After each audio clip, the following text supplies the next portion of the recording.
அமெரிக்க வரலாற்றில் இருக்கிற ஒரு முக்கியமான பேய் கதையை இன்னைக்கு நான் உங்ககிட்ட சொல்ல போறேன். இந்த கதை உங்களுக்கு வித்தியாசமான உணர்வை ஏற்படுத்தும். இந்த கதை நீதிமன்றத்தில் விசாரணை நடக்கும்போது நடந்த கதை. இது எல்லா செய்தித்தாள்லையும் கூட வந்திருக்கு. த டெவில் இஸ் டிஃபென்ஸ், இந்த மாதிரி ஒரு தலைப்போட தான் அந்த கதை வந்தது. அந்த கதை நீதிமன்ற விசாரணையின் போது ஒரு கொலைகாரன் நான் கொலைகாரன் இல்லைன்னு சொல்றான். பிசாசு என் உடம்புல வந்து பண்ணிடுச்சுன்னு சொல்றான். யார் என்ன கேட்டாலும் அவன் அதையே தான் சொல்லிக்கிட்டு இருக்கான். அந்த கொலைகாரன் அந்த வாதத்திலிருந்து கொஞ்சம் கூட விலகவே இல்லை.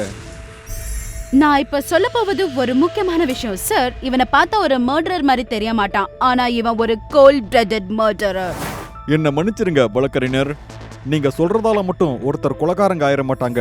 இங்க இருக்கவங்களுக்கு எல்லாருக்குமே நான் என்ன சொல்லணும்னு விரும்புறேன்னா, நடந்த எல்லா மர்டருக்கான எவிடன்ஸும் என்ன நடந்திருக்கும் அப்படின்றதுக்கான எவிடன்ஸும் இருக்கு.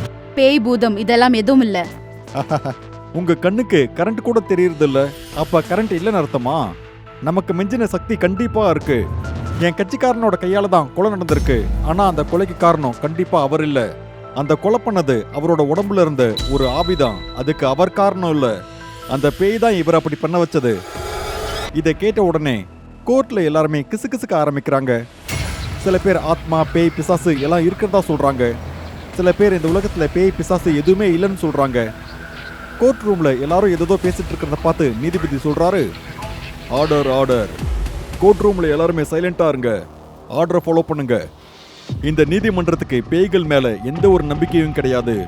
இங்க ஆதாரங்கள் அடிப்படையில் தான் நம்ம பேசணும். சாட்சிகள் என்ன சொல்றாங்களோ அதை நம்ம ஏத்துக்கணும். நான் சொல்ற எல்லா விஷயமும் உங்களுக்கு புரிஞ்சிருக்கும்னு நம்புறேன். ஆமா சார், எல்லாம் புரிஞ்சது சார். ஆனா நீங்க தண்டனையை நிறைவேற்றுறதுக்கு முன்னாடி எனக்கு ஒரு வாய்ப்பு கொடுங்க. நான் சொல்ற கதையை கொஞ்சம் கேளுங்க சார். ஜட்ஜ் அதுக்கு ஒத்துக்கிட்டாரு. அப்ப அந்த வழக்கறிஞர் கோர்ட்ல இருக்கிற அந்த கொலைகாரனை பார்த்துட்டு 2 வருஷத்துக்கு முன்னாடி நடந்த கதையை அவர் சொல்ல ஆரம்பிக்கிறாரு. ஒரு அதிகாலை நேரத்துல ஆர்னேவும் அவங்க வருங்கால மனைவியும் ப்ரூக்ஃபீல்டுக்கு குடி வந்தாங்க. ஆர்னேவோட வருங்கால மனைவி பேரு டெபி. டெபியோட அப்பா அம்மாவும் அவங்களோட தம்பி டேவிட்டும் அங்க இருக்கிற ஒரு பங்களாவை அவங்க வாடகைக்கு எடுத்தாங்க. அந்த ஊர்ல மக்கள் தொகை ரொம்பவே கம்மியாக தான் இருந்தது. அதனால வீடுகள் எல்லாம் ரொம்ப தூரமாக தான் இருந்தது. டபியோட பங்களா ஊர்ல இருந்து கொஞ்சம் தள்ளி இருந்தது. அது ரொம்ப பெருசாகவும் ரொம்ப அழகாகவும் இருந்தது. அவங்க அந்த இடத்துக்கு போன உடனே அவங்களோட பொருட்களெல்லாம் அந்த வீட்டில் இறக்கி வைக்கிறாங்க. அப்ப டபியோட தம்பி டேவிட் ரொம்ப சந்தோஷமா அந்த பங்களாவையே சுத்தி சுத்தி வந்துகிட்டு இருக்கான். அவங்க எல்லா பொருளையும் எடுத்து வச்சிட்டதுக்கு அப்புறம் டபியோட தம்பி டேவிட் அந்த வீட்டில் இல்லை. அப்புறம் மாடியில் இருக்கிறது தெரிஞ்ச உடனே டபி அவனை தேடி மாடிக்கு போறாங்க. அப்ப டேவிட் ஒரு மூலையில பயந்து நடுங்கி உட்கார்ந்துகிட்டு இருக்கான். என்ன டேவிட், உனக்கு என்ன ஆச்சு? வா டேவிட், நம்ம கீழே போலாம். என்ன ஆச்சு உனக்கு? டபி, நம்ம கீழே வேண்டாம், நம்ம இந்த வீட்டை விட்டே போயிடலாம் டபி, இல்ல நம்ம எல்லாருமே செத்துருவோம்.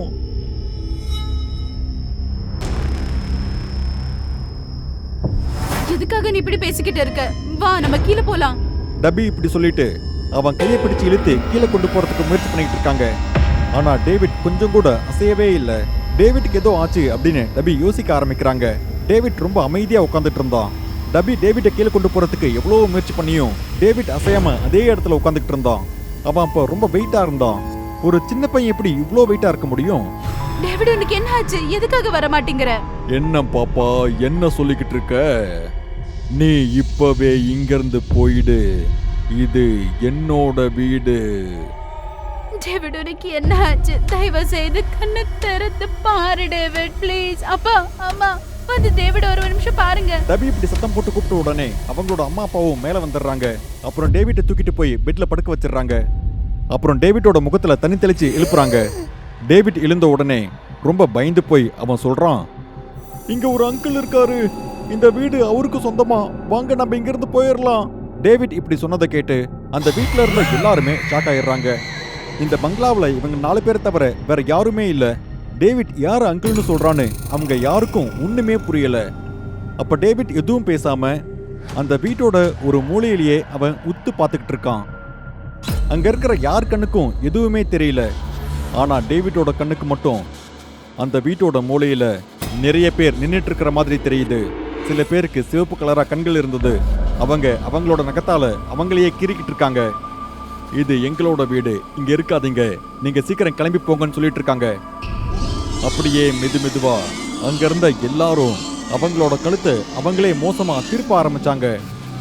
இது எல்லாத்தையும் பார்த்த டேவிட் ரொம்ப பயந்து போய் பெட்ஷீட்குள்ள ஒளிஞ்சுக்கிறான். அப்புறம் சத்தமா கத்துறான். டேவிட்டோட அலறல் சத்தம் கேட்டு டேவிட்டோட அம்மா டேவிட்டை அமைதிப்படுத்துறதுக்கு முயற்சி பண்ணிட்டு இருக்காங்க. ஆனா டேவிட் கொஞ்சம் கூட அமைதியாகல. கொஞ்ச நேரத்துக்கு அப்புறம் அவங்க அம்மா மடியில படுத்து அவன் தூங்கிடுறான். தான் மகன் இந்த நிலைமையில பார்த்து டேவிட்டோட அம்மாவுக்கு டேவிட் மேல இருந்த பாசத்தால கண்ணீரே வந்துடுது. ஆனா டேவிட்டோட அப்பா டேவிட்டுக்கு எதுவுமே இல்லைன்னு உறுதியா சொன்னாரு. புதிய இடத்துக்கு வந்ததால தான் அப்படி ஏதாவது ஆயிருக்கும், நாளைக்கு டாக்டர்கிட்ட கூட்டிட்டு போறேன்னு அவர் சொல்றாரு. ஆனா அவருக்கு தெரியாது டேவிட் பார்த்தது பேய் அப்படின்னு. அங்க இருக்கிற கெட்ட ஆத்மாக்களை டேவிட் பார்த்திருக்கான். இந்த மாதிரியான பேய் பிசாசு விஷயத்துல டாக்டரால என்ன பண்ண முடியும்? அடுத்த நாள் காலையில டேவிட்டை டாக்டர் கிட்ட கூட்டிட்டு போறாங்க. அவர் டேவிட்டை செக் பண்ணி பார்த்துட்டு டேவிட்டுக்கு எதுவுமே இல்லைன்னு சொல்றாரு. புது வீட்டுக்கு வந்ததால அவன் கொஞ்சம் பதறி போயிருப்பான் அப்படின்னு சொல்றாரு. இப்ப டேவிட்டோட குடும்பம் ரொம்ப அமைதியா வீட்டுக்கு திரும்பினாங்க. வீட்டுக்கு வந்த உடனே டேவிட் மறுபடியும் பழையபடி சிரிச்சு பேசுவான்னு நினைச்சாங்க. ஆனா டேவிட்டோட கடைசி சிரிப்பு இந்த வீட்டுக்கு வரதுக்கு முன்னாடி தான். அவன் இந்த வீட்டுக்கு வந்ததுக்கு அப்புறம் அவன் பேசவும் இல்ல, சிரிக்கவும் இல்ல. அவன் வீட்டோட ஒரு மூலையில உட்காந்துக்கிட்டு மணிக்கணக்குல ஏதோ தனக்குள்ள அவனே முணுமுணுத்துட்டு இருக்கான். யாராவது அவனை நோக்கி வர சத்தம் கேட்டா அவன் அப்படியே அமைதி ஆயிடுவான். டேவிட் இப்படி தொடர்ந்து நடந்துக்க ஆரம்பிச்சான். டேவிட்டோட நிலைமையை பார்த்து அந்த குடும்பத்துல இருக்கிற எல்லாரும் கோலப்பட ஆரம்பிச்சாங்க. அப்படியே நாட்கள் போக போக ஒரு நாள் டேவிட் வீட்டோட ஒரு மூலையில யார் கூடயோ பேசிக்கிட்டு இருக்கான். அதுவும் லத்தீன் மொழியில. அவனுக்கு சின்ன வயசுல இருந்து இங்கிலீஷ் மட்டும்தான் தெரியும். அவனுக்கு லத்தீன்ல எதுவுமே தெரியாது. டேவிட் லத்தீன்ல பேசுறத பார்த்து எல்லாரும் ஷாக் ஆயிடுறாங்க. இது எப்படி சாத்தியம்? உடனே அவங்க பேரண்ட்ஸுக்கு புரிய ஆரம்பிக்குது ஏதோ தப்பா இருக்குன்னு. உடனே டேவிட்டை சர்ச்சுக்கு கூட்டிட்டு போறாங்க. ஆனா டேவிட் அந்த சர்ச்சுக்குள்ளேயே நுழையறதுக்கு தயாரா இல்ல. அதனால அவங்க பேரண்ட்ஸ் மட்டும் உள்ள போயிட்டு வெளியே வந்து டேவிட்டை வீட்டுக்கு கூட்டிட்டு போறாங்க. அவங்க வீட்டுக்கு வந்த உடனே டேவிட் வேகமா உள்ள போறான். இதை பார்த்து டேவிட்டோட அம்மா டேவிட்டுக்கு ஏதோ ஆச்சு, சர்ச்சுக்குள்ள கூட வரமாட்டேங்கிறான் அப்படின்னு அழ ஆரம்பிக்கிறாங்க. அவனுக்கு என்ன ஆச்சு? கடவுளோட வீட்டுக்கு போறதுக்கு அவன் ஏன் பயப்படுறான்? இப்படி யோசிச்சுட்டு இருக்கும்போது அங்க ஒரு பாதிரியார் வராரு. சைத்தான், டேவிட்டோட உடம்புக்குள்ள பேய் இருக்கு, அதனாலதான் அவனால சர்ச்சுக்குள்ள கூட வர முடியல. உங்க மகனோட உடம்புக்குள்ள 1 இல்ல 9 பேய்கள் இருக்கு. அந்த பேய்கள் எல்லாம் சேர்ந்து டேவிட்டோட உடலை முழு கட்டுப்பாட்டுல வச்சிருக்குங்க. அந்த பேய்கிட்ட இருந்து இந்த தம்பியை காப்பாத்துவீங்கல்ல? என் தம்பி இல்லைன்னா என்னால வாழ முடியாது. அவன் குழந்தை, பேயோட்டுற வழிய அவனால தாங்கிக்கவே முடியாது. இப்ப அவன் உயிரோட இருக்கான். அவன் அப்படியே உயிரோடையே இருக்கட்டும். நான் பேயோட்டுறதுக்கான சடங்குகளை பண்ணி அவனோட உயிரை நான் பணைய வைக்க விரும்பல. அந்த பாதிரியார் அப்படி சொன்னதை கேட்ட உடனே வீட்டில் இருந்த எல்லாருமே அமைதியாயிடுறாங்க. நாட்கள் போக போக டேவிட்டோட நிலைமை ரொம்ப மோசமாகுது. ஒவ்வொரு நாள் இரவு முழுவதும் அவன் நடுராத்திரியில முடிச்சுக்கிட்டு அப்படியே கை கால்களை தலைகீழா வச்சு அப்படியே தரையில் நடக்க ஆரம்பிச்சான். அப்புறம் சத்தமா கத்த ஆரம்பிச்சான். அவன் தொடர்ந்து தினமும் இதையே பண்ணிக்கிட்டு இருந்தான். டேவிட்டோட இந்த நிலைமையை பார்த்து அந்த குடும்பத்தில் இருக்கிற எல்லாரும் கோலப்பட ஆரம்பிச்சாங்க. அந்த பேயை ஓட்டணும்னு அவங்க முடிவு பண்றாங்க. ஆனா அதுக்கு எந்த ஒரு சர்ச்சும் தயாரா இல்ல.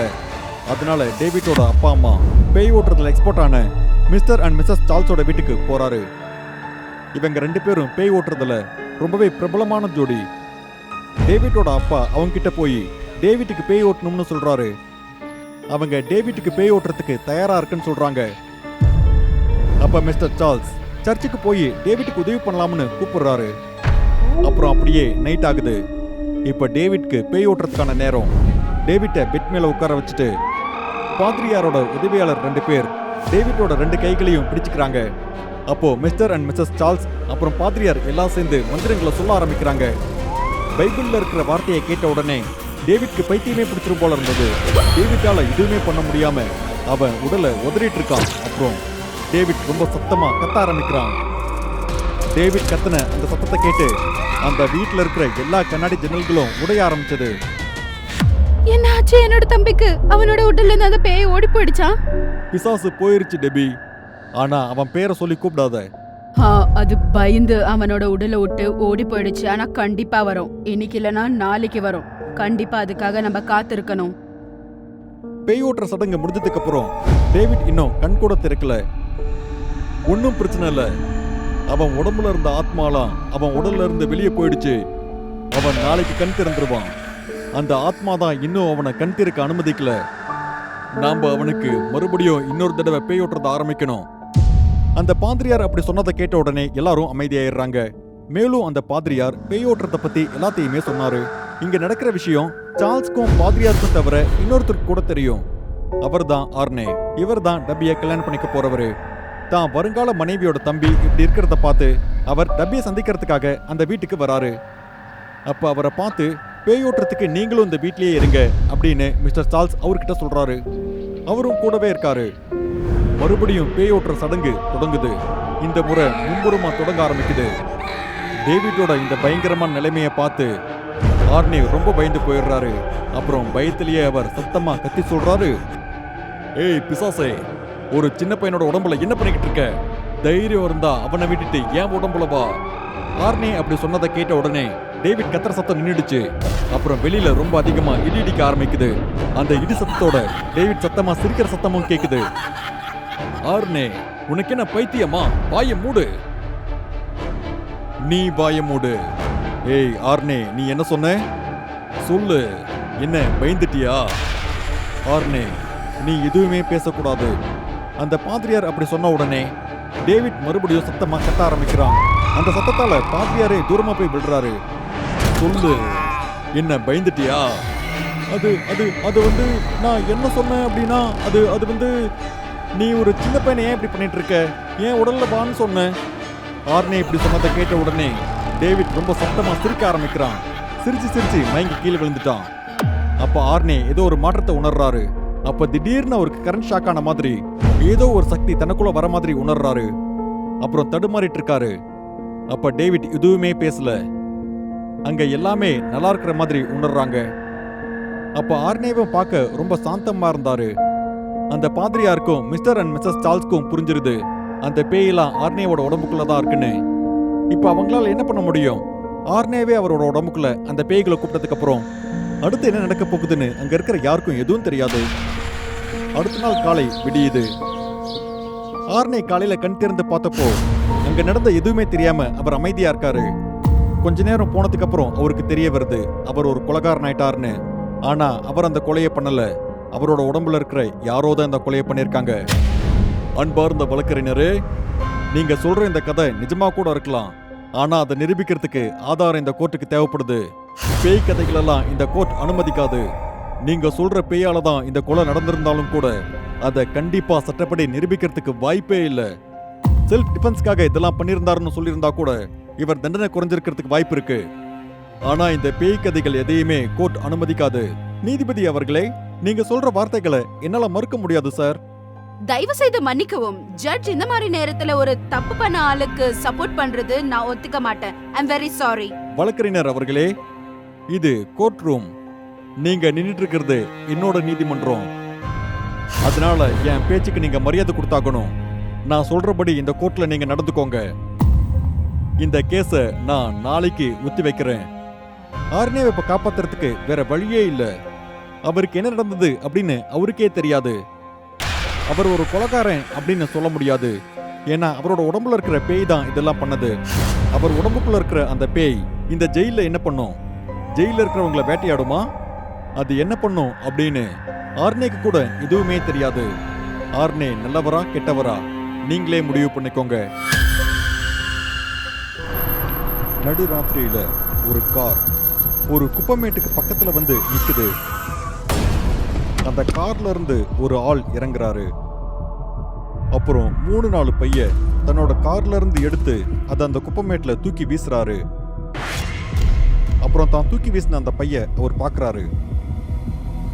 தான் இந்த பைய தூக்கி வீசும்போது யாராவது பார்த்தாங்களா அப்படின்னு அக்கம் பக்கம் பார்க்கறாரு. அங்க யாருமே இல்லாததால உடனே தன்னோட கார்ல ஏறி அங்கிருந்து கிளம்பிடுறாரு. அவர் அங்கிருந்து போனதுக்கு அப்புறம் அங்க இருந்த சில நாய்கள் அவர் போட்ட அந்த பைய மோப்பம் முடிச்சுக்கிட்டே போகுது. அப்புறம் கொஞ்ச நேரம் கழிச்சு ஒரு நாய் மனுஷங்களோட வெட்டப்பட்ட கைய வாயில கவிக்கிட்டு ஓடி வந்துகிட்டு இருக்கு. அந்த நாய் தூக்கிட்டு வந்த அந்த கையில ஒரு தங்க வளையலும் இருந்தது. நாய் அந்த கையை தூக்கிட்டு ஓடிட்டு இருக்கும் போது கையில போட்டிருந்த வளையல் கீழே விழுந்துருது. அம்மா சீக்கிரமா, இன்னைக்கு கூட லேட் ஆயிடுமா? சோனம் தன்னோட அம்மா கிட்ட லஞ்ச் பாக்ஸை எடுத்து வைக்க சொல்லிக்கிட்டு இருக்காங்க. சோனமோட அம்மாவும் கையில லஞ்ச் பாக்ஸ் எடுத்துட்டு வந்து சோனம் கிட்ட கொடுக்குறாங்க. அதை வாங்கிக்கிட்ட சோனம் ஸ்கூலுக்கு போறதுக்கு வீட்ல இருந்து கிளம்பி போறாங்க. போற வழியில ஒரு தங்க வளையல் இருக்கிறத சோனம் பாக்குறாங்க. முதல்ல அந்த வளையலை பார்த்த உடனே அது போலி வளையல் நினைச்சாங்க. அதை இக்னோர் பண்ணிட்டு போயிட்டே இருந்தாங்க. அப்ப திடீர்னு அந்த வளையலுக்குள்ள இருந்து யாரோ ஒருத்தங்க பேசுற மாதிரி அவங்க உணர்றாங்க. உடனே அவங்க திரும்பி அந்த வளையலை பாக்குறாங்க. அப்புறம் சோனம் என்ன நினைச்சாங்களோ தெரியல, கீழே இருந்த அந்த வளையலை தன் கையில எடுத்துக்கிறாங்க. ஸ்கூலுக்கு போனதும் சோனம் அந்த வளையலை எடுத்து தன் கையில போட்டுக்கிறாங்க. அப்படியே கிளாஸ்ல உட்காந்துட்டு இருக்காங்க.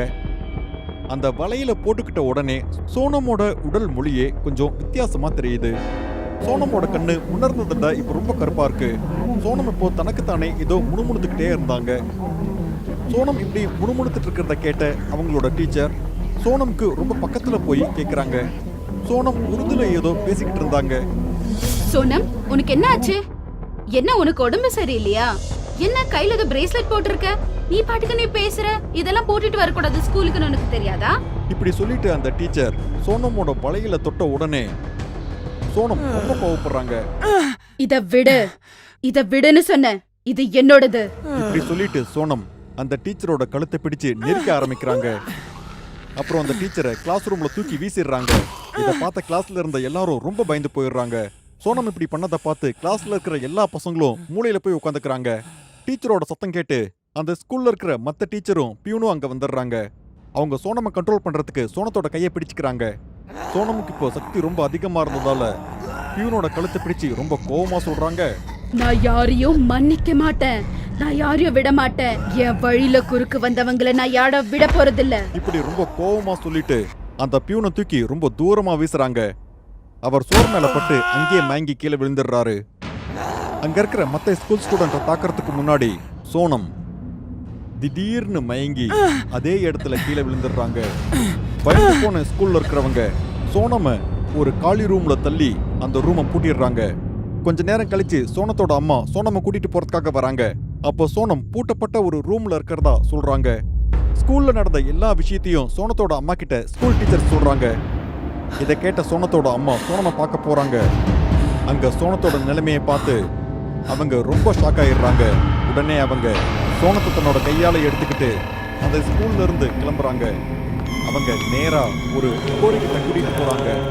அந்த அகோரி சோனத்தோட கையில அந்த வளையல பார்த்த உடனே அந்த வளையலுக்குள்ள இருந்து தீய சக்திகளோட குரல் கேட்கறது அவருக்கு தெரியுது. உடனே அந்த அகோரி சோனத்தோட அம்மா கிட்ட கேட்கிறாரு, உன் பொண்ணுக்கு அந்த வளையல் எங்க இருந்து கிடைச்சது? அகோரி இப்படி சோனத்தோட அம்மா கிட்ட கேட்ட உடனே சோனத்தோட அம்மா சொல்றாங்க, பாபா, அவ வீட்ல இருந்து ஸ்கூலுக்கு போகும்போது அவ கையில இந்த பிரேஸ்லெட் இல்ல, ஆனா அவ கைக்கு எப்படி வந்துச்சுன்னு எனக்கு தெரியாது. அந்த வளையல் சபிக்கப்பட்ட வளையல். இந்த வளையல போட்டதால தான் உங்க பொண்ணோட உடம்புக்குள்ள ஒரு தீய சக்தி போயிருக்கு. அந்த அகோரி சோனத்தோட அம்மா கிட்ட இப்படி சொல்லிட்டு சில மந்திரங்களை உச்சரிச்சுட்டு சோனத்தோட கையில இருக்கிற அந்த வளையல கலட்ட போறாரு. உடனே சோனம் சொல்றாங்க, என் தங்கத்து மேல யாராவது கை வச்சா கைய ஒடிச்சிடுவேன். சோனத்தோட இந்த பேச்சை கேட்ட உடனே அகோரிக்கு புரிஞ்சிருது, சோனமோட உடம்புல இருக்கிறது ஒரு சாதாரண ஆத்மா இல்ல, அத சோனத்தோட உடம்புல இருந்து அவ்வளோ எளிமையா பிரிச்செடுக்க முடியாது. உடனே அந்த அகோரி சோனமை சுத்தி ஒரு வட்டம் போடுறாரு. சோனத்தால அந்த வட்டத்துல இருந்து எங்கேயும் வெளியே ஓடி போக முடியாது. இல்ல, நான் விட போறது இல்ல, யாரையும் விட போறது இல்ல. எனக்கு அநியாயம் பண்ணவங்களை நான் சாகடிக்க தான் போறேன். உனக்கு என்னாச்சு சொல்லு? நீ எதுக்கு இந்த சின்ன பொண்ணோட உடம்புக்குள்ள போயிருக்க சொல்லு? நீ எதுக்கு இந்த சின்ன பொண்ணை தொந்தரவு பண்ணிட்டு இருக்க? நான் அவளை தேர்ந்தெடுக்கல, அவ தான் என்ன தேர்ந்தெடுத்தா. அவ என் பிரேஸ்லெட் போட்டதுல இருந்து நான் அவ கூட தான் இருக்கேன்.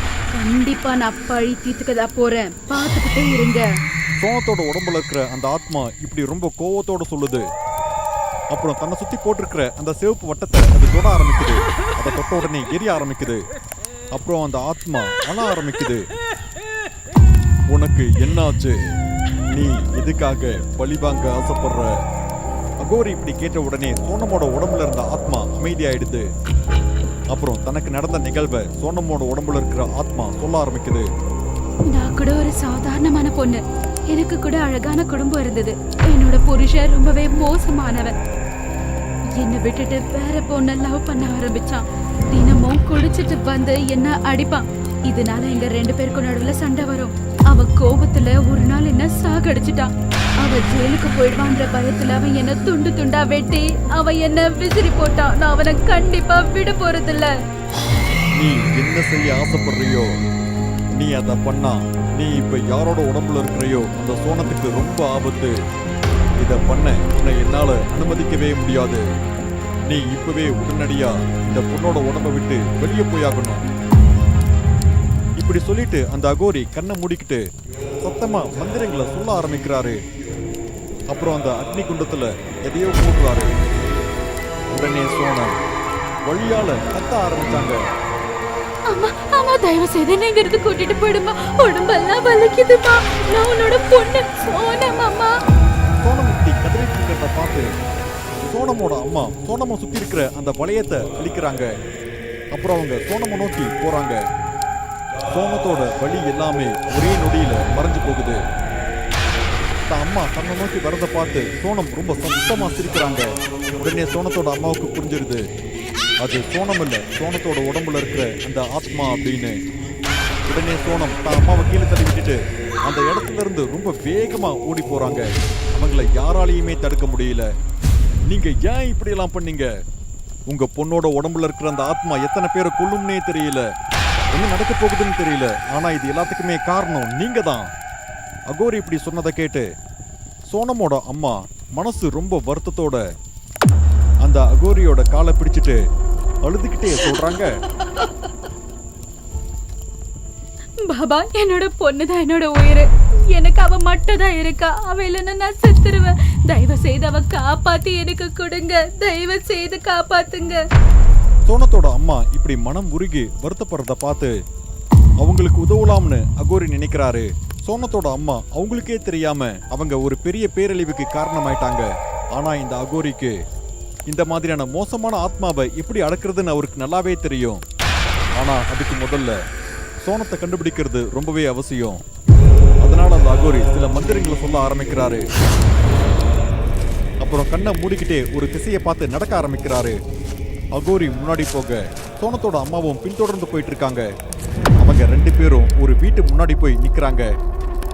அப்ப அந்த வீட்டுக்குள்ள இருந்து யாரோ ஒருத்தரோட அலறல் சத்தம் கேக்குது. அகோரிக்கு புரிஞ்சிருது தன்னை கொன்ன அந்த ஆளை சோனத்தோட உடம்புல இருக்கிற அந்த ஆத்மா பழி வாங்கிட்டு இருக்கு அப்படின்னு. அகோரி அந்த வீட்டோட கதவை உடைச்சி உள்ள போய் பாக்குறாரு. அந்த வீட்டோட மூலையில சோனம் உட்கார்ந்துட்டு இருக்காங்க. ஆனா சோனம் பண்ண அந்த காரியம் அகோரியால மறக்கவே முடியாது. ஏன்னா சோனம் மனுஷ கறியை சாப்பிட்டு இருந்தாங்க. அதுவும் உயிரோட இருக்கிற ஒரு மனுஷனோட சதையை பிச்சு அதை சாப்பிட்டு இருந்தாங்க. அந்த மனுஷன் வலி தாங்க முடியாம கத்திக்கிட்டு கதறிக்கிட்டு இருந்தான். அவனை விடு, இல்ல நான் உன்னை ஒரு பாட்டில்ல போட்டு அடைச்சிருவேன், புரியுதா? அந்த அகோரி அப்படி சொல்லியும் கூட சோனத்தோட உடம்புல இருக்கிற அந்த ஆத்மா அந்த மனுஷனை விடவே இல்லை. அப்புறம் அந்த அகோரி சில மந்திரங்களை சொல்ல ஆரம்பிச்சாரு. அடுத்த நொடியே சோனம் அப்படியே காத்துல பறக்க ஆரம்பிச்சாங்க. நான் சொல்றத ஒழுங்கா கேளு. சோனத்தோட உடம்ப விட்டு முதல்ல வெளியே வா, இல்லைன்னா நான் உன்னை ஒரு பாட்டில்ல போட்டு அடைச்சிருவேன். அந்த அகோரி எவ்வளோ சக்தி வாய்ந்தவர் அப்படின்னு சோனத்தோட உடம்புல இருக்கிற அந்த ஆத்மாவுக்கு புரிய வருது. உடனே அந்த ஆத்மா அகோரி கிட்ட சொல்லுது, இந்த பொண்ணை நான் விட்டுடணும், அவ்வளவுதானே? நான் இந்த பொண்ணை விட்டுடுறேன். ஆனா அதுக்கு ஒரு கண்டிஷன் இருக்கு. என்னோட புருஷன் என் கண்ணு முன்னாடி சாகணும். அந்த ஆத்மா அப்படி சொன்ன உடனே அந்த அகோரி ஆத்மா சொன்னதை ஏத்துக்கிறாரு.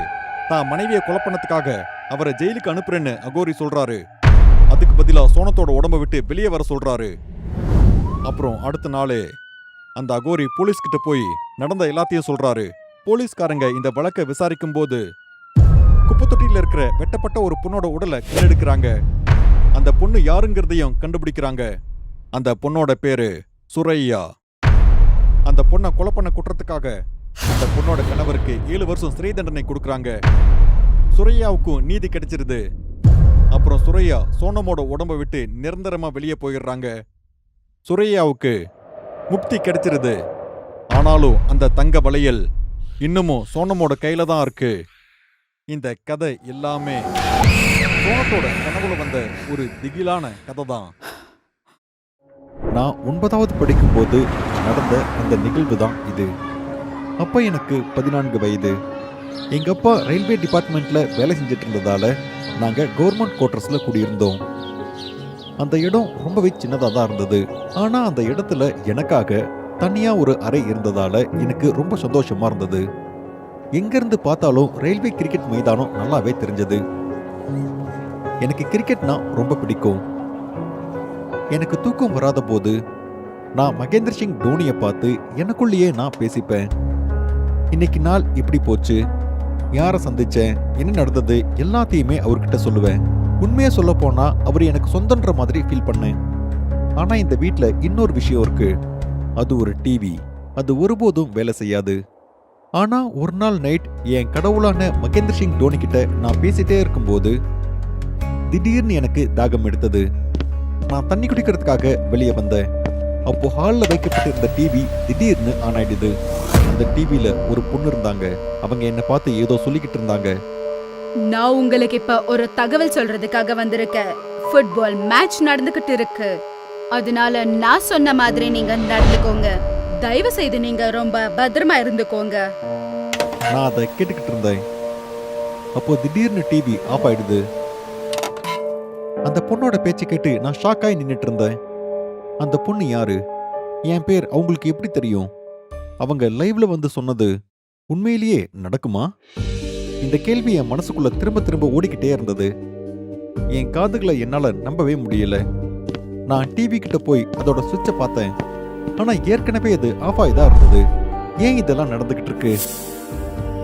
நைட் முழுவதும் நான் அதை பத்தியே யோசிச்சுக்கிட்டு இருந்தேன். காலையில விடிஞ்சதும் நான் ஸ்கூல் போயிட்டேன். இருந்தாலும் டிவியில அந்த பொண்ணு சொன்னது என் மனசுல ஓடிக்கிட்டே இருந்தது. நான் வீட்டுக்கு திரும்ப வந்ததும் ஜன்னல் பக்கத்துல நின்னுக்கிட்டு ஜன்னல் வழியா அந்த கிரிக்கெட் மைதானத்தையே பார்த்துக்கிட்டு இருந்தேன். இன்னைக்கு கிரிக்கெட் கிரவுண்ட்ல கூட்டம் ரொம்ப அதிகமா இருந்தது. டோர்னமெண்டோட ஃபைனல் இப்போ நடந்துகிட்டு இருந்தது. மக்கள் அங்க ஆரவாரம் பண்ணிக்கிட்டு இருந்தது. வீட்டுல இருந்த எனக்கு கேட்டுக்கிட்டு இருந்தது. இது வரைக்கும் எல்லாமே நல்லா தான் போயிட்டு இருந்தது. மெதுவா கிரிக்கெட் மேட்ச் முடிஞ்சது. கிரிக்கெட் ரசிகர்கள் எல்லாம் அவங்க வீட்டுக்கு கிளம்பிட்டு இருந்தாங்க. அம்மா சாப்பாடு சாப்பிட்றதுக்கு என்ன கூப்பிட்டு இருந்தாங்க. நான் அதிகமா யோசிச்சுட்டு இருக்கேன்னு நினைக்கிறேன். ஒருவேளை அதெல்லாம் என்னோட பிரம்மையா இருக்குமா? இப்படி நான் என்ன நானே சமாதானப்படுத்திக்கிட்டு டின்னர் சாப்பிட்றதுக்கு போயிட்டேன். இருந்தாலும் என் மனசுல ஏதோ ஒரு மூலையில இன்னும் அது ஓடிக்கிட்டே இருந்தது. சாப்பிட்ட உடனே ஆர்வத்தோட வேகமா வந்து அந்த கிரிக்கெட் மைதானத்தை பார்த்தேன். அந்த முழு கிரிக்கெட் மைதானத்திலையும் ஒரே ஒருத்தர் மட்டும் உட்காந்துக்கிட்டு இருந்தாரு. நான் ரொம்ப நேரம் அவரையே பார்த்துட்டு இருந்தேன். ஆனா மணிக்கணக்கில் அந்த ஆளு அந்த இடத்தை விட்டு கொஞ்சம் கூட நகரல. இப்போ நைட் 11 மணி ஆகியிருந்தது. அப்போ நான் யார்கிட்டையும் சொல்லாம ரகசியமா அந்த கிரிக்கெட் கிரவுண்டுக்கு போனேன். நான் அந்த ஆளை பார்த்து சத்தமா கத்துனேன். அங்கிள், நீங்க நல்லா இருக்கீங்களா? அங்கிள், நைட் ஆயிடுச்சு, ஏன் இன்னும் வீட்டுக்கு போகாம இருக்கீங்க?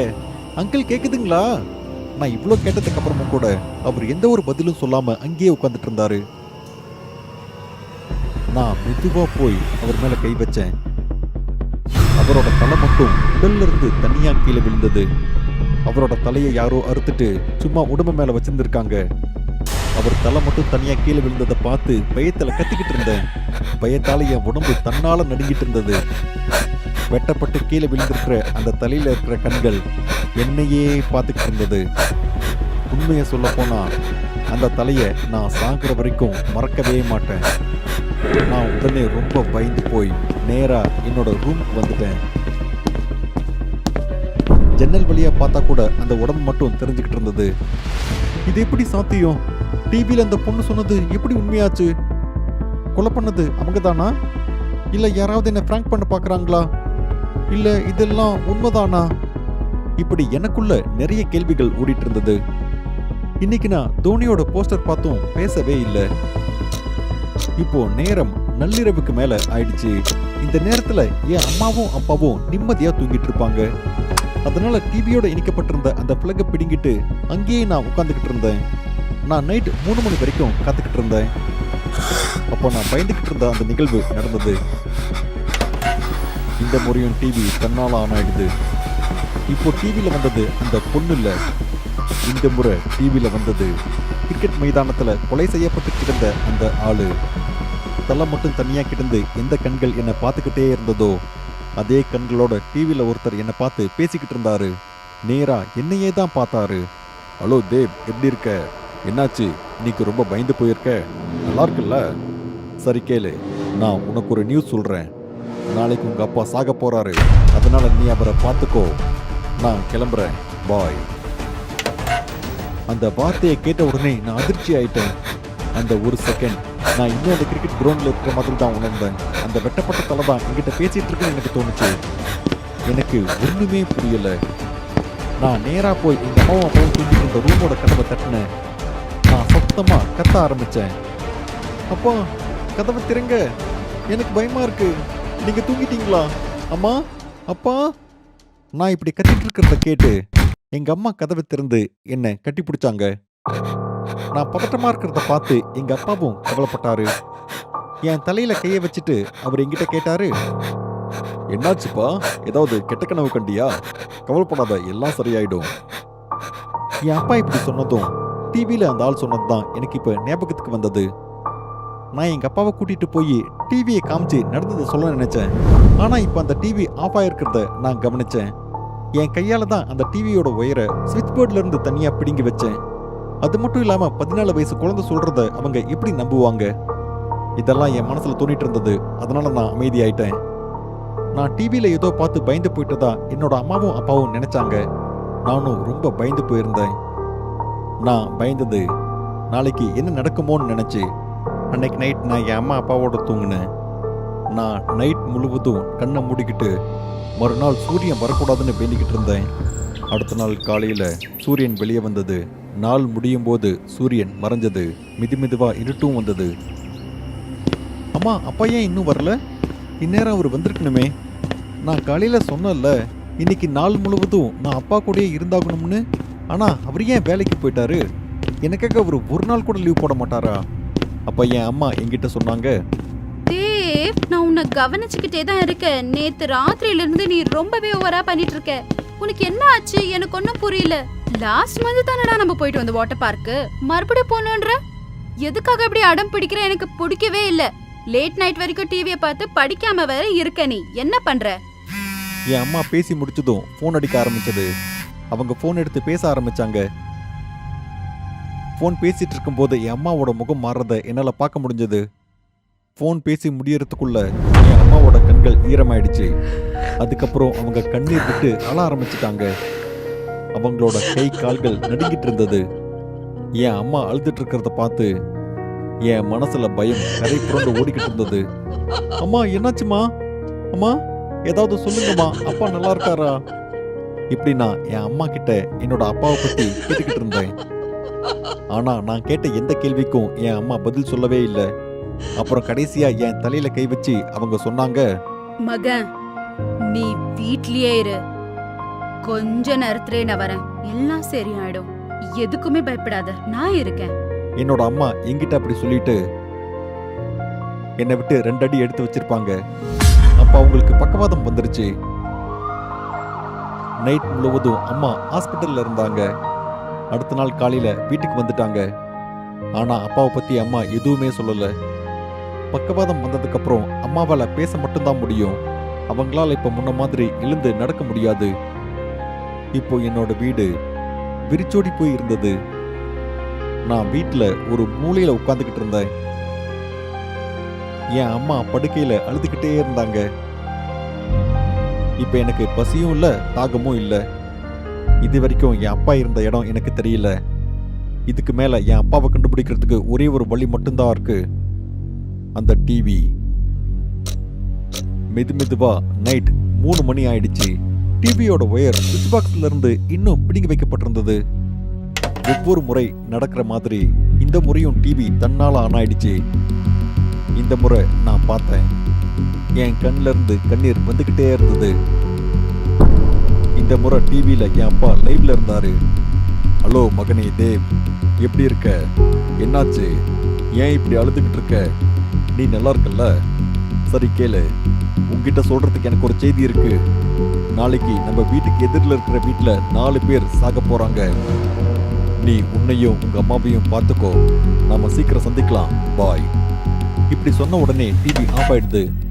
டிவி ஆஃப் ஆன உடனே நான் டிவி பக்கத்துல போய் அப்பா அப்பா அப்பான்னு கத்திக்கிட்டு டிவியை கட்டி பிடிச்சிக்கிட்டு இருந்தேன். இல்லப்பா இல்ல, நீங்க எங்க போயிட்டீங்க? எங்களுக்கு நீங்க தேவைப்பா. அப்பா ப்ளீஸ் திரும்ப வாங்க. நான் பேசுறது கேக்குதா? அப்பா ப்ளீஸ் திரும்ப வாங்கப்பா. எங்க அப்பாவை நான் கூப்பிட்டுக்கிட்டு டிவி கிட்ட நான் பேசிக்கிட்டு இருந்தேன். அப்போ எனக்கு மனசு கேட்கவே இல்லை. உடனே அந்த டிவியை கீழே போட்டு நான் அதை உடைச்சிட்டேன். அந்த சத்தத்தை கேட்டு எங்க அம்மா எழுந்துட்டாங்க.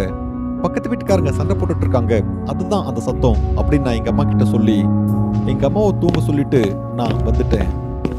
நான் தூங்கி எழுந்ததும் காலையில பார்த்தேன், அந்த டிவி முன்னாடி இருந்த மாதிரி அதே இடத்துல அப்படியே இருந்தது. அதுல ஒரு சின்ன கீறல் கூட இல்லை. இப்ப என் மனசுக்குள்ள ஒரே ஒரு விஷயம் மட்டும்தான் ஓடிட்டு இருந்தது, இந்த டிவியோட ரகசியத்தை நான் தெரிஞ்சுக்கணும்னு. இறந்து போனவங்க ஏன் இந்த டிவிக்குள்ள வராங்க அப்படின்ற கேள்வி என் மனசுக்குள்ள திரும்ப திரும்ப ஓடிக்கிட்டே இருந்தது. எப்படி சாவ போறவங்களை பத்தி இவ்வளோ சரியா சொல்றாங்க? இதை கண்டுபிடிக்க ஒரு வழிதான் இருக்கு. என் வீட்டுக்கு எதிர் வீட்டில் இருக்கிற 4 பேர் சாக போறாங்கன்னு நேத்து எங்க அப்பா டிவியில வந்து என்கிட்ட சொன்னாரு. அந்த கொலையாளியை கண்டுபிடிச்சிட்டா இதுக்கான காரணத்தை நான் கண்டுபிடிச்சிடலாம்னு நினைச்சேன். அடுத்த நாள் காலையில நான் கண்காணிக்க ஆரம்பிச்சேன். 24 மணி நேரமும் ஒரு தொலைநோக்கி மூலமா நடக்கிற எல்லாத்தையும் கவனிச்சிட்டு இருந்தேன். என் மனசுல பதட்டம் அதிகரிக்க ஆரம்பிச்சது. இருந்தாலும் என் அப்பாவை கொன்னவனை நான் கண்டுபிடிச்சே தீரணும். நான் என்னோட மனசை கல்லாக்கிக்கிட்டு ரகசியமா அந்த வீட்டுக்கு போய் கேஸ் லீக் பண்ண ஆரம்பிச்சேன். ஏதாவது நடக்கும்னு நான் காத்துக்கிட்டே இருந்தேன். வெறும் 10 நிமிஷத்துல அந்த கேஸ் வெடிச்சு வீடே நாசமானது. அந்த கேஸ் வெடிப்பால 4 பேர் செத்துட்டாங்க. உண்மையை சொல்ல போனா என்ன நானே வெறுக்க ஆரம்பிச்சிட்டேன். என்னால என்னையே பார்க்க முடியல. என் அப்பாவை பொண்ணவனை கண்டுபிடிக்கிறதுக்கு வேற வழியே இல்லை. இதை விட்டா வேற வழியும் எனக்கு தெரியல. ஆனா இந்த முயற்சி எனக்கு பலன் தரவே இல்லை. என்னால கொல்லப்பட்ட அந்த 4 பேர் நைட் 3 மணிக்கு டிவியில லைவ் வந்தாங்க. அடுத்த பாதிக்கப்பட போறவங்களை பத்தி அவங்க எங்கிட்ட சொன்னாங்க. ஆனா அந்த லைவ்ல ஏன் அவங்க டிவியில வராங்கன்னு சொல்லவே இல்லை. ஆனாலும் நான் விடல.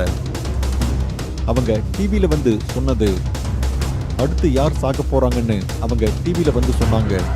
நான் இந்த முறையும் என்னோட கையால அந்த ஆளை கொன்னேன். அதுக்கப்புறம் இன்னொருத்தர், அதுக்கப்புறம் இன்னொருத்தர், அதுக்கப்புறம் இன்னொருத்தர், அதுக்கப்புறம் இன்னொருத்தர். கொல்லப்பட்ட ஒவ்வொருத்தரும் தினமும் 3 மணிக்கு டிவியில வந்தாங்க. அடுத்து யார் சாக்க போறாங்கன்னு அவங்க சொல்லிக்கிட்டு இருந்தாங்க. நான் அவங்கள கொண்டுகிட்டு இருந்தேன். இந்த கதையை பார்க்குறவங்க என்ன ஒரு பைத்தியம்னு சொல்லலாம், இல்லை நான் ஒரு சைக்கோ இல்லை சீரியல் கில்லர்னு தோணலாம். ஆனால் உண்மை என்னன்னா, இப்போ தினமும் நைட் 3 மணிக்கு நான் டிவி பார்க்குறேன். பாதிக்கப்பட்ட ஒவ்வொருத்தரும் டிவியில் வந்து சொல்லுவாங்க, ஆனால் அவங்க எல்லாரையும் கொன்னது நான் தான். இப்போ எனக்கு 34 வயசாகுது. இது வரைக்கும் 100கணக்கான பேரை கொண்டு இருக்கேன். இன்னில் அடங்காத விபத்துக்களை நானே என் கையால் திட்டம் போட்டிருக்கேன். இந்த சிட்டி ரொம்ப மாறிடுச்சு. நான் எந்த சிட்டிக்கு போனாலும் எங்க அம்மாவை கூப்பிட்டுக்கிட்டு நான் டிவியை எடுத்துட்டு போயிடுவேன். ஏன்னா எது நடக்குமோ அது கண்டிப்பா நடக்கும். என் அப்பா எப்படி சாகணுமோ அவர் அப்படியே செத்தாரு. ஒருத்தர் சாகிறதுக்கு நான் ஒரு வழின்னு இப்போ நான் புரிஞ்சுக்கிட்டேன். நான் சீரியல் கில்லரா மாறுறதுக்கு அந்த டிவி தான் ஒரு முக்கியமான காரணம். அந்த டிவியில் வர அடுத்த செய்தி உங்களோட செய்தியா கூட இருக்கலாம். கவனமா இருங்க. அது நடந்தா சீக்கிரம் சந்திக்கலாம். நான் உங்களை கவனிச்சுட்டு தான் இருக்கேன். பாய். பயங்கரமா இருக்கிற இந்த மாதிரியான கதைகளை பார்க்கறதுக்காக டூடு டிவி ஹாரர் தமிழுக்கு உடனே சப்ஸ்கிரைப் பண்ணுங்க. அப்புறம் உங்களோட கதையும் இந்த உலகத்தில் இருக்கிறவங்க பார்க்கணும்னு நீங்க ஆசைப்பட்டீங்கன்னா உடனே டூடு டிவி மெயில் அட்ரஸ்க்கு உங்களோட கதையை அனுப்புங்க. அடுத்த பயங்கரமான கதை உங்களோட தான் இருக்கிறதுக்கும் வாய்ப்பு இருக்கு.